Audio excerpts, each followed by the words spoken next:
Lewis Hamilton left the UK. Here's how the tax actually works. Right, Lewis Hamilton hasn't paid UK tax on the bulk of his fortune for years. Not through a scheme, not through anything a court could touch. He just left. And almost everyone gets the reason wrong. They say it's because Monaco has no tax. That's true, and it's not the point. The point is a set of rules called UK residence that most people have never heard of. And a catch so strict it drags the people who get it wrong straight back into the UK net.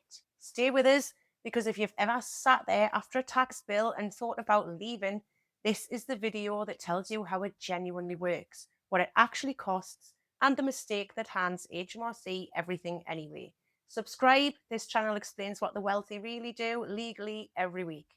And a like before you go helps put it in front of the people wondering the same thing. Hamilton left the UK in 2007 for Switzerland first. A few years later, reportedly around 2012, he moved to Monaco, where he still lives today. And think about what he earns and where. A Formula One salary, sponsorships from all over the planet. He's at Ferrari now, reportedly on around $60 million a year. His net worth and the estimates are all over the place, so take them with a pinch of salt. But it runs into the hundreds of millions. If he lived in Britain, the UK would tax all of that, every pound earned anywhere in the world. That's the thing people forget about UK tax. It isn't about where you earn the money, it's about where you live, how it actually works. So here's the mechanism, and this is the bit the internet gets wrong. It is not that Monaco has no income tax. Yes, Monaco's had no personal income tax since 1869, but that's just where he happens to live. Plenty of tax-free places exist. That on its own is not the move. The saving comes from one thing. He's no longer a UK tax resident. Once you genuinely stop being UK resident, the UK stops taxing your worldwide income. The salary, the sponsorships, the lot, earned all over the world, the UK no longer gets to take a slice. He'd still pay UK tax on anything UK based, a rental property here, for instance. And you don't just get to declare yourself gone, you have to pass the Statutory Residence Test. Quick one before we get into it, and I do read the replies. Yes or no? Would you actually leave the UK to pay zero tax? Just yes or no. I want to see the split. This is the part nobody posting about Monaco ever mentions. There are hard rules, and they're unforgiving.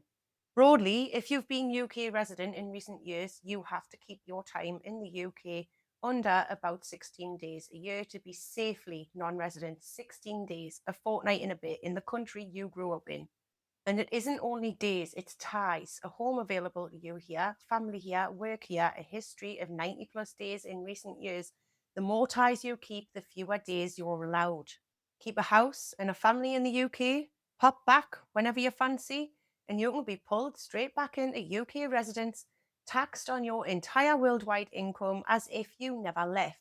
That's the catch with leaving. It's total, it's completely legal, and it's brutal. You don't get the tax result and your old life. You have to actually go.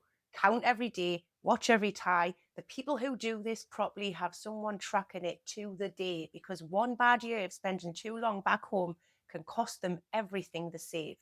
For a Formula One driver who genuinely lives and trains abroad, this is textbook and bulletproof. The hard part isn't the law, the hard part is actually living it. So why does this hold up for Hamilton when other people try the same thing and get dragged straight back? Two reasons, and they're the whole lesson. One, he had serious advisors, not a bloke down the pub, not a brochure off the internet, proper professionals who know the rules and put their name to the position. Two, it's real. He genuinely left and he genuinely lives there. There's no trick to unpick, because there's no trick. He didn't keep a foot in both camps. He actually went. That's the difference between the people in these videos who keep their money and the ones who lose it. It was never about being clever. It's good advice and building something real enough to survive the day HMRC actually looks. So here's the takeaway. It isn't about being clever, and it isn't really about Monaco. It's good advice and a structure that's genuinely defensible. That's the whole game. And that's exactly what we do at CT Private Office. Proper advice and structures built to hold up, the kind that still stand when HMRC comes asking in 10 years. Most of my clients aren't moving to Monaco. They just want a UK business and their income structured properly by someone who knows the law and will put their name to it. Whether you're seriously thinking about leaving the UK or you just want to stop overpaying where you are, apply for a review at apply.ctprivateoffice.com. The link's on screen up here somewhere and in the description and in the pinned comments. We don't take everyone, but if this made sense to you, you're probably exactly who should be applying. Like this, if it cleared up what leaving the UK actually involves, subscribe. There's a famous name and a real tax lesson every week. And tell me honestly in the comments, yes or no, would you leave the UK to pay zero tax? I know what my answer would be. Thanks for watching.